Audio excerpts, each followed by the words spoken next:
أما بعد فقد قال الله تبارك وتعالى أعوذ بالله من الشيطان الرجيم بسم الله الرحمن الرحيم قل إن كنتم تحبون الله فاتبعوني يحببكم الله ويغفر لكم ذنوبكم والله غفور رحيم وقال سبحانه وتعالى لقد من الله على المؤمنين إذ بعث فيهم رسولا من أنفسهم وقال سبحانه وتعالى ما آتاكم الرسول فخذوه وما نهاكم عنه فانتهوا صدق الله العظيم وصدق رسوله النبي الكريم ونحن على ذلك لمن الشاهدين والشاكرين والحمد لله رب العالمين. محترم دوستوں اور بزرگوں، اسلامی جو مہینہ اس وقت چل رہا ہے، ہم سب جانتے ہیں یہ اسلام کا تیسرا مہینہ ہے، ربیع الاول کا مہینہ.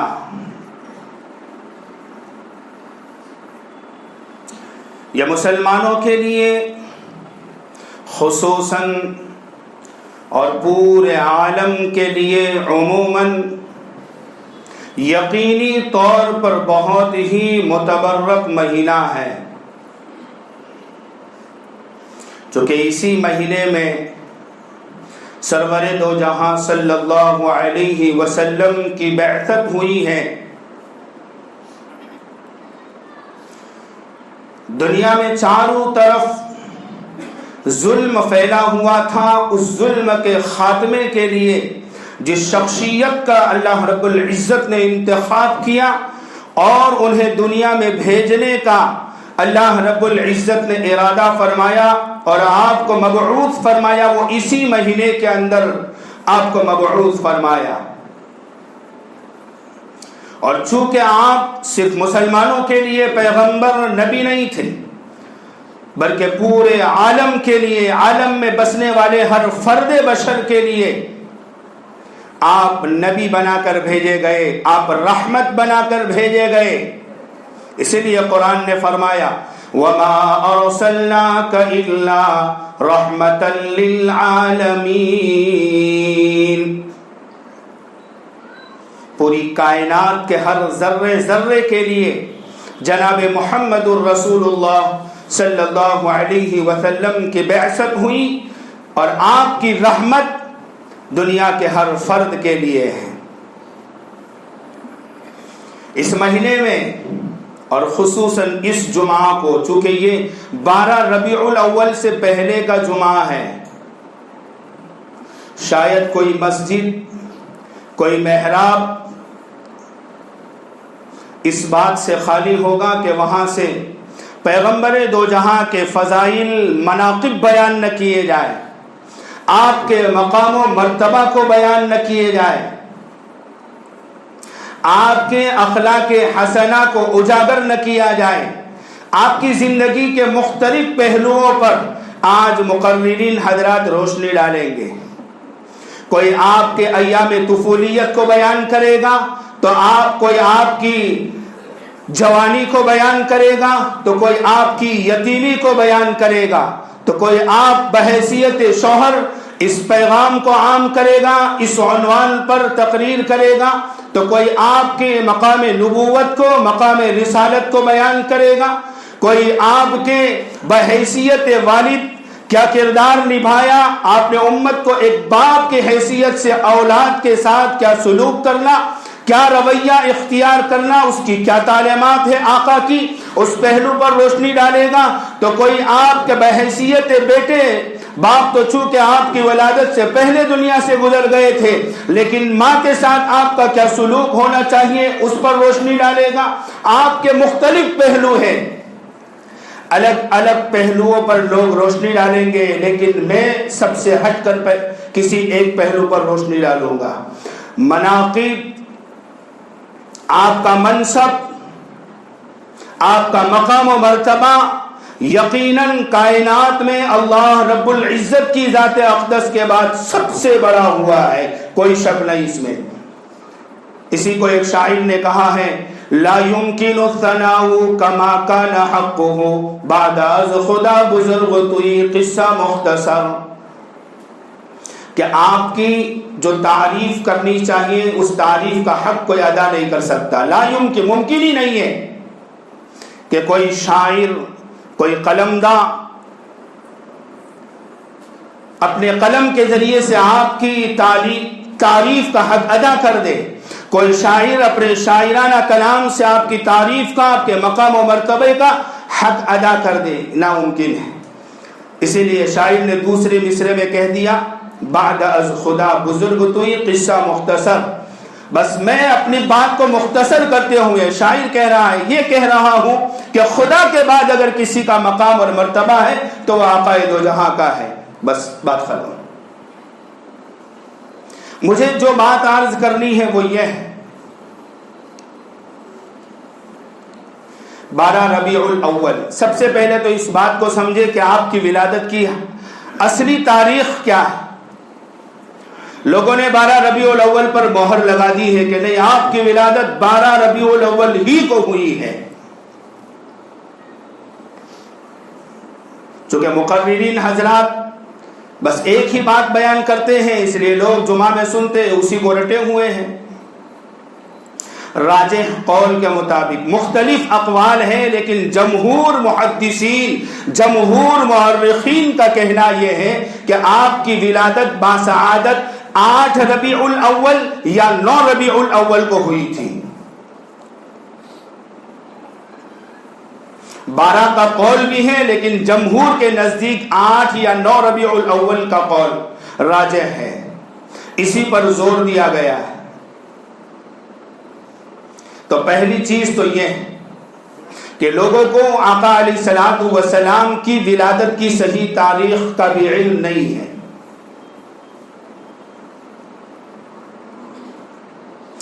آقا علیہ الصلوۃ والسلام سے محبت کیا ہے؟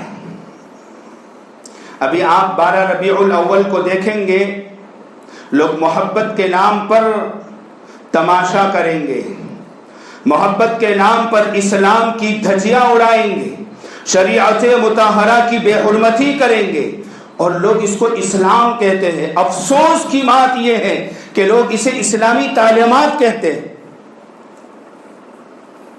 اور یہ ثابت کرنے کی کوشش کرتے ہیں کہ حضور سے محبت کی یہی علامت ہے کہ 12 ربیع الاول کو سڑک جام کی جائے، حضور کے نام کا جلوس نکالا جائے، جھنڈیاں بنائی جائے جس میں ایک طرف لا الہ الا اللہ ہو، دوسری طرف محمد الرسول اللہ ہو، اور پھر 13 ربیع الاول کو وہ جھنڈیاں لوگوں کے پیروں میں کچل جائے۔ یہ حضور سے محبت دکھائی جاتی ہے، غلط نہیں کہہ رہا۔ 12 ربیع الاول کو میرے ساتھ آنا دکھاؤں گا، کیا اسی کا نام حضور کی محبت ہے؟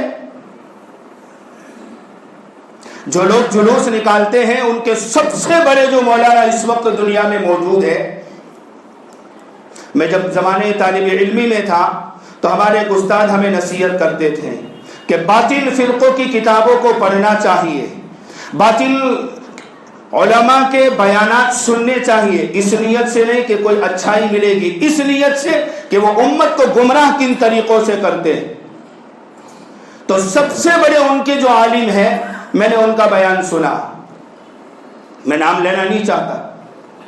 کسی نے سوال کیا، مسئلے مسائل کی مجلس چل رہی تھی، پوچھا 12 ربیع الاول کو، جو عام طور پر میں نے پہلے ہی کہہ دیا حضور کا یوم ولادت یعنی آپ کا برتھ ڈے مانا جاتا ہے، اس دن کیک کاٹنا کیسا ہے؟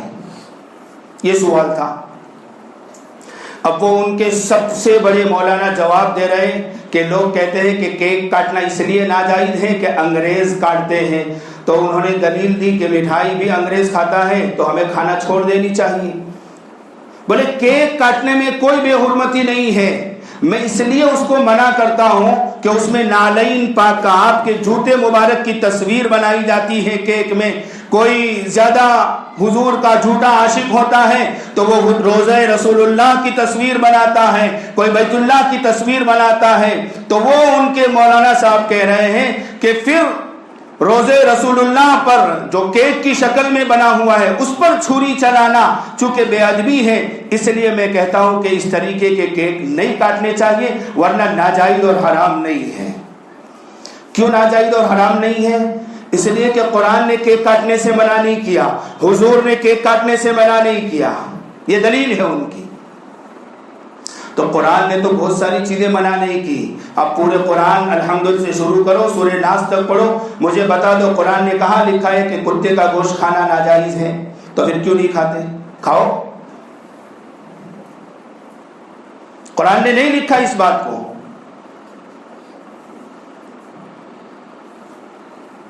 تو یہ بیہودہ باتیں ہیں، یہ لوگوں کو گمراہ کرنے کے طریقے ہیں۔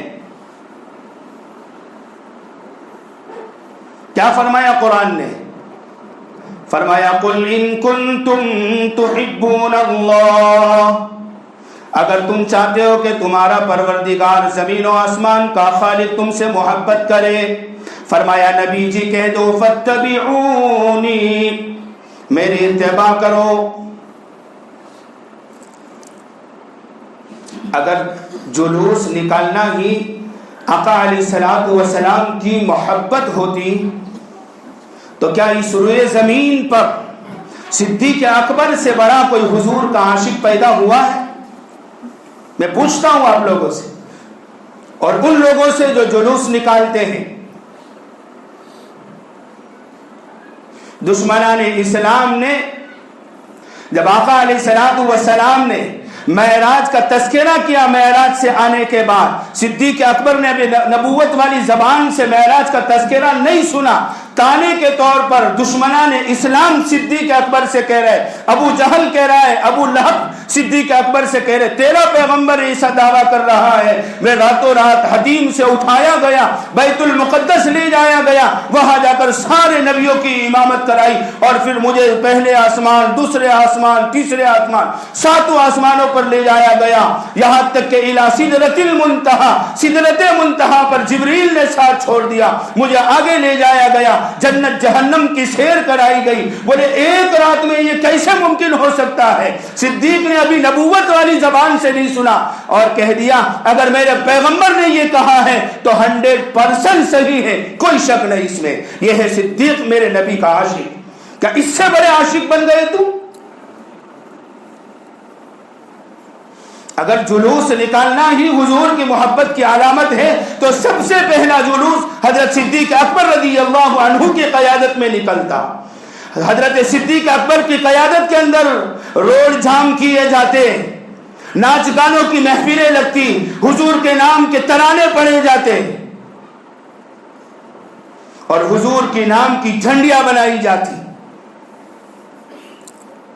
کتنے بڑے عاشق غار ثور کے اندر دشمنوں سے چھپ کر اللہ کے پیغمبر صلی اللہ علیہ وسلم اپنا کسی کو رفیق بنا رہے تو صدیق اکبر کو، اور کتنا خیال رکھا جا رہا ہے۔ غار بہت پرانی تھی، صدیق اکبر نے حضور سے فرمایا یہاں ٹھہر جاؤ، باہر ٹھہر جاؤ، پہلے میں اس کی صفائی کرتا ہوں۔ صدیق اکبر نے صفائی کی، بہت سارے سوراخ تھے، اپنے کپڑے پھاڑ پھاڑ کر ان سوراخوں کو پور کیا، بھر دیا۔ ایک بڑا سوراخ رہ گیا کہ اس میں سے کوئی زہریلی چیز آ کر حضور کو تکلیف پہنچا سکتی ہے۔ آپ کو بلایا، صدیق اکبر اس طریقے سے بیٹھے کہ اپنا پاؤں اس بڑے سوراخ پر رکھ دیا۔ آقا مدنی کریم صلی اللہ علیہ وسلم کو اپنی گود میں کہا میری گود میں سر رکھو، آپ آرام کرو، آپ تھکے ہوئے ہیں، حالانکہ دونوں پیدل سفر کر کے آئے ہوئے ہیں۔ اور بعض روایتوں میں تو یوں آتا ہے کہ صدیق اکبر نے حضور کو اس سفر میں ہجرت والے سفر میں اپنے کندھے پر اٹھایا تھا. صدیق نے اٹھایا اپنے پیغمبر کو اپنے کندھے پر کہ آپ پیدل چلیں گے تو چونکہ نبوت والے قدم ہیں کوئی بھی پہچان لے گا, اس لیے ہمیں تو دشمنوں سے چھپنا ہے, آپ میرے کندھے پر سوار ہو جائیے. تو زیادہ تھکے ہوئے صدیق اکبر تھے, آرام کا تقاضا صدیق کو تھا, آرام صدیق کو کرنا چاہیے, لیکن فرمایا نہیں, یہ میرا عشق ہے کہ میں اپنے پیغمبر کو آرام کرنے دوں گا. اس بڑے سوراخ سے ایک زہریلا سانپ نکلتا ہے, صدیق اکبر کے پیر پر کاٹتا ہے, پورا جسم زہر کی وجہ سے نیلا ہو جاتا ہے, تکلیف برداشت سے باہر ہو جاتی ہے. صدیق اکبر سے رہا نہیں جاتا. صدیق اکبر اس لیے حرکت نہیں کر رہے کہ میری حرکت سے میرے پیغمبر کی نیند میں خلل آئے گا, لیکن آنکھ کہاں جاتی, آنکھوں سے بے اختیار آنسو نکل جاتے ہیں درد کے مارے. آقا مدنی کریم صلی اللہ علیہ وسلم کے رخسار پر جب صدیق اکبر کے آنسو پڑتے ہیں, پوچھتے ہیں صدیق کیا بات ہے, یہ جسم کی کیا حالت کر رکھی ہے؟ فرمایا آقا سانپ نے کاٹ لیا. کہا جگایا نہیں, کہ جگاتا تو میرا مقصد فوت ہو جاتا. میرا مقصد تھا میرے محبوب کو آرام پہنچانا, آپ کو جگا لیتا میرا مقصد فوت ہو جاتا. آپ نے اپنا لعاب مبارک صدیق اکبر کی اس جگہ لگایا جہاں سانپ نے کاٹا تھا, درد ختم ہو گیا. کیا اس سے بڑے عاشق ہو تم جلوس والو؟ ہے کوئی ایسی مثال پیش کر سکتا ہے؟ فاروق اعظم رضی اللہ عنہ کا عشق حضور کا وصال ہو گیا. یقینی ہے چونکہ آپ بشر ہیں اور ہر بشر کو دنیا سے جانا ہے, لیکن حضور سے محبت اتنی تھی کہ کوئی یہ کہہ دے کہ میرے پیغمبر دنیا سے چلے گئے, کہ یہ کان اس بات کو سن نہیں سکتے. تلوار نکال لی, کہ خبردار اگر کسی نے کہا محمد عربی کا وصال ہو گیا. یہ عشق تھا, لیکن کوئی جلوس نہیں نکالا. وہ عثمان بن عفان جن کے آنے سے پیغمبر دو جہاں کھڑے ہو جاتے تھے اور فرماتے تھے کہ عثمان وہ ہیں جن سے فرشتے حیا کرتے ہیں. آپ نے اپنی 2 صاحبزادیاں یکے بعد دیگر عثمان بن عفان کے نکاح میں دی اور فرمایا اگر خدا مجھے 100 بیٹیاں دیتا یکے بعد دیگر عثمان کے نکاح میں دیتا. اتنی محبت ہے حضرت عثمان سے حضور کو, اور حضرت عثمان کو بھی محبت ہے آقا مدنی کریم صلی اللہ علیہ وسلم سے. لیکن کوئی جلوس کا آیوجن نہیں کیا, کوئی جلوس نہیں نکالا, کوئی خرافات نہیں مچائی, کوئی قوالی کے محفل نہیں سجائی. یہ کون سی تعلیمات پر عمل کیا جا رہا ہے؟ یہ کون سا اسلام لوگوں کو دکھایا جا رہا ہے؟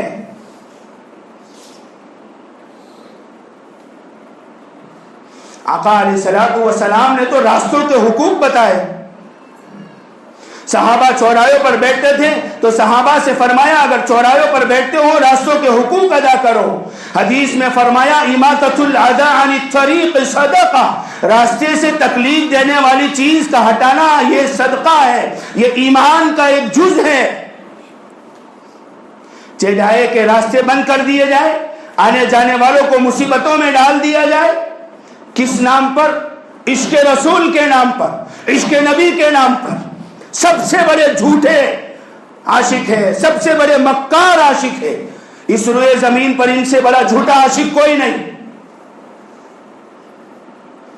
دلیل یہ ہے کہ نبی علیہ الصلوۃ والسلام کی تعلیمات کی دھجیاں اڑا کر, آپ کے بعثت کے مقاصد کی دھجیاں اڑا کر سیلیبریشن کرنا, جشن منانا, یہ کون سا اسلام ہے؟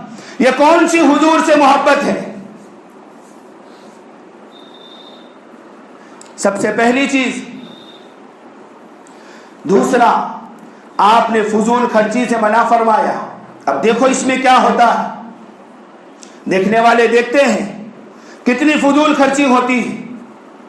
یہ کون سا اسلام ہے؟ تیسری سب سے اہم چیز, نمازوں کو ضائع کرنا. فرمایا اگر کوئی بیمار ایسا ہے کھڑا نہیں ہو سکتا تو بیٹھ کر نہیں تو لیٹ کر نہیں تو اشاروں سے نماز پڑھے, نماز معاف نہیں. یہ تعلیمات نبوت ہے. اور یہاں